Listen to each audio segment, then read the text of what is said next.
Hello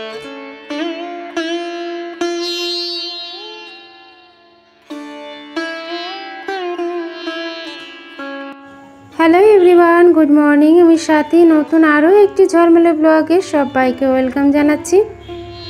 আজ হচ্ছে মঙ্গলবার। ঘুমটা সকালবেলায় একই সময় ভেঙে যায়, হয়তো 6:45 নয় 6টা। কিন্তু কি বলতো, কাজ করতে করতে শুরু করতে একটু সময় লেগে যায়। তবে শরীরটা যেহেতু খারাপ, কাজ শুরু করতে অনেকটাই দেরি করে ফেলেছি। সময়টা ঠিক জানা নেই। আমাদের মতো মেয়েদের সংসারটা 4 দেয়ালের মধ্যেই আবদ্ধ। 4 দেয়ালের বাইরে আমাদের কোনো জীবন নেই। মাঝে মাঝে মনে হয় যেখানে ভালোবাসা নেই সেখানে সংসার না করাটাই ভালো, ছেড়ে চলে যাওয়াটাই হয়তো বেটার। বেশ কিছু পিছুটানের জন্যই কিন্তু সেই কাজটা আমরা সম্পূর্ণ করতে পারি না, ছেড়ে চলে যেতে পারি না। আমার ক্ষেত্রেও ঠিক তেমনটাই হয়েছে।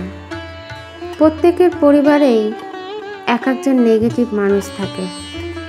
অবশ্য সবার কথা বলবো না, তবে বেশ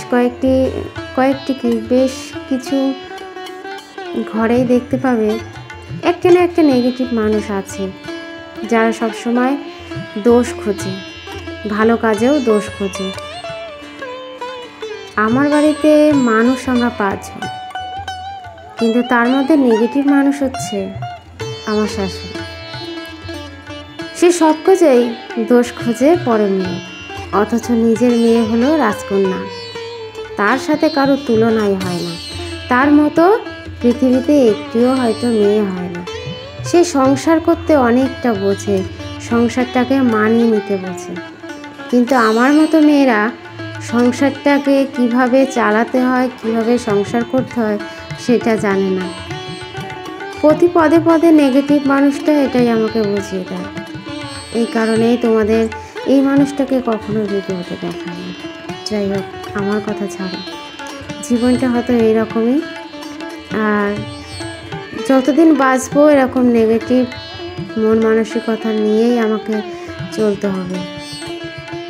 আজ তোমাদের কাছে একটা বড় আমার মনের কথা বলে ফেললাম, কেউ কিছু মাইন্ড করো না। আসলে সবার মন মানসিকতা, সবার পরিবার তো সমান নয়। কেউ হয়তো দেখো ছোট করে ঘরে থাকে, কিন্তু তার সংসারে শান্তি বজায় আছে। কিন্তু সত্যি কথা বলতে কি, অট্টালিকায় থাকলেও মনের মধ্যে কোথাও না কোথাও একটা শান্তি নেই, জানো তো। ব্লগিং করতে এসে তোমাদের সাথে টুকটাক অনেক কথাই আমি কিন্তু শেয়ার করে ফেলছি। কেউ কিছু মনে করো না। আমার জীবনযাত্রা যেরকম সেরকমই কিন্তু তোমাদের সামনে তুলে ধরি, বা মনের কিছু কষ্ট আছে সেটাই হয়তো আজ বলে ফেললাম। যাই হোক, শরীরটা খারাপ এই কারণেই, কিছু মানসিক টেনশনে ভুগছি, আর তার থেকেই আমার মাথা যন্ত্রণা শুরু হয়েছে গত 2 দিন ধরে। তবে কি জানো তো, ওই মাথা যন্ত্রণা শুরু হলে 3 দিন না হলে আর ছাড়ে না। একটা কেমন যেন অভ্যাসে দাঁড়িয়ে গেছে। 3 দিন টানাপোড়েন করে আস্তে আস্তে ঢিকির করে চলতেই থাকবে। 72 ঘন্টা পার হবে, তারপরে আমি ঠিক হব। তো আজ হলো 2 দিন। তো কি আর বলবো বলো, কিছু বলার নেই। এইভাবেই হয়তো বাকিটা জীবন আমাকে চলতে হবে। গতকালকে মন মানসিকতা এতটাই খারাপ ছিল যে ভয়েস দিতে আর ইচ্ছা করছিল না।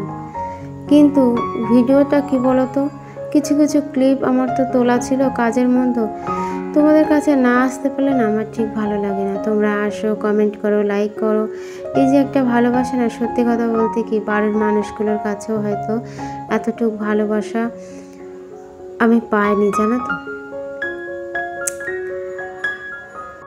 মাঝে মাঝে মনে হয় পরিবারের মানুষগুলোর কাছে আমি হচ্ছে দাসী। তাদের বাড়িতে একটা চাকরানির অভাব ছিল, সেটা আমাকে দিয়েই পূরণ করে নিয়েছে। কথাগুলো তোমাদেরকে বলছি অনেকটা কষ্টের সঙ্গে। আসলে কি জানো তো, মনের কথাগুলো বলার মতো একটিও মানুষ নেই। তাই তো এখানে এসেছি তোমাদের ভালোবাসা পেতে, যাতে নিজের মনের কষ্টগুলো একটু ভুলে থাকতে পারি। তো সেই জন্য আজও কিছু কিছু ক্লিপ তোমাদের কাজ তুলে ধরলাম তোমাদের সাথে, আর নিজের মনের কথাগুলো শেয়ার করলাম। তোমরা কেউ কিছু মাইন্ড করো না। এই সব কিছুর মধ্যে দিয়ে নিজেকে মাঝে মাঝে একটু ভালো রাখতে চেষ্টা করি। থাকি তো সেই চার দেওয়ালের মধ্যে, সংসার, রান্না, এই ছাড়া অন্য কোনো জীবন আমার নেই। শরীরটা খারাপ তাতে কি, বাড়ির কাজকর্মগুলো টুকটুক করে কিন্তু করেই চলেছি। এই গাছ দুটোতে জলগুলো শুকিয়ে গেছিলো, এদের জল পাল্টানোটা খুবই দরকার ছিল। মন ভালো নেই তাতে কি, এদের যখন বাড়িতে নিয়ে এসেছি এদের তো দেখাশোনা করতে হবে, তাই না? এগুলো তো আমারই দায়িত্ব। তো তাই জলগুলো পাল্টে দিলাম। আর এই যে ট্যাঙ্কির জলটা, এতে কিন্তু আমি দেব না, এখন ধুয়ে তুলে নিচ্ছি, পরে হচ্ছে অ্যাকোয়াগার্ডে জলটা দেব। তো বাম্বু গাছ হচ্ছে আমার দুটো দু রকম। চলো এগুলো ঝটপট করে ধুয়ে নিই।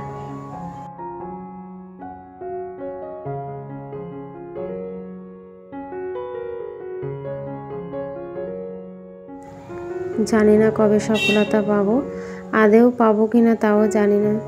তবে সত্যি কথা বলতে কি, যদি খুব তাড়াতাড়ি সফলতা পেয়ে যেতাম অনেকটা উপকারে আসতো। কেননা বাড়ির কাজ এটা হচ্ছে কি বলবো, যতই করো না কেন শেষ হবে না, কিন্তু শেষে কিন্তু এর ফল আমরা কিছুই পাই না। দিন শেষে ওই যে বললাম, দিন শেষে কান্না করতে হয়, এর ওর কথা শুনে দিন শেষে বসে বসে কাঁদতে হয়। সফলতা পেলে কি হবে, নিজের হাতে দুটো টাকা থাকবে, একটা মনের মধ্যে অন্যরকম আনন্দ থাকবে যে নিজে ইনকাম করি, নিজের টাকায় হয়তো নিজের কিছু শখ পূরণ করতে পারবো, ইচ্ছা হলে সেই টাকা দিয়ে আমি কিছু নিজের জন্য কিছু করতে পারবো।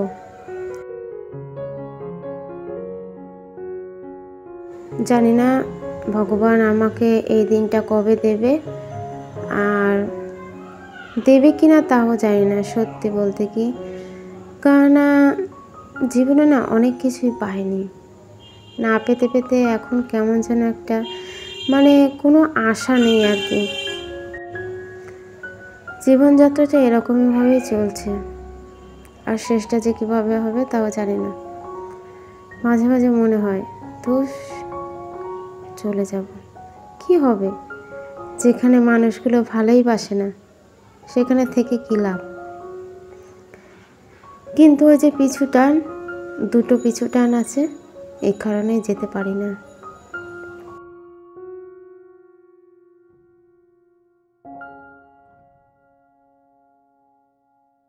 প্রত্যেক দিনের একই কথা, আমি কিন্তু সবাইকে লাইক করে দিই, সাথে ছোট্ট ছোট্ট কমেন্ট করছি, কিন্তু তোমাদের পুরো ভিডিওটা চালিয়ে রেখে তোমাদের ওয়াচ টাইমটা পূরণ করে দিচ্ছি। তোমাদের ভিডিও কিন্তু আমার দেখা হয়ে উঠছে না, তবে কিন্তু ভিডিও অন করে রেখে আমি কিন্তু তোমাদের কমেন্টটা করে দিই। তো যাই হোক, এভাবে পাশে থেকো, আমি তোমাদের সব সময়, আমার যত কষ্টই হোক না কেন আমি কিন্তু তোমাদের কাছে আসবই, তোমাদের ভালোবাসা দেব। কি বলো তো, এমন একটা জায়গা, ভালোবাসা দিলে ভালোবাসা পাওয়া যাবে। তো তোমারও যেরকম দরকার আছে আমারও অবশ্যই দরকার আছে, তাই আমি যেরকম তোমাকে ফুল সাপোর্ট করছি তোমরাও কিন্তু আমাকে সবসময় ফুল সাপোর্ট করে দিও। এর কিন্তু একটুও কম হবে না, এটা তোমরা জেনে রেখো। চালিয়ে দিয়ে রাখি, ফুল হয়ে যায়, মোবাইলটাও বন্ধ হয়ে যায়, আবার নতুন করে আর একটা ভিডিও চালিয়ে রাখি। তো যাই হোক, এইভাবে কিন্তু সারাদিনটা চলতে থাকে। তো সবাই ভালো থেকো, টাটা।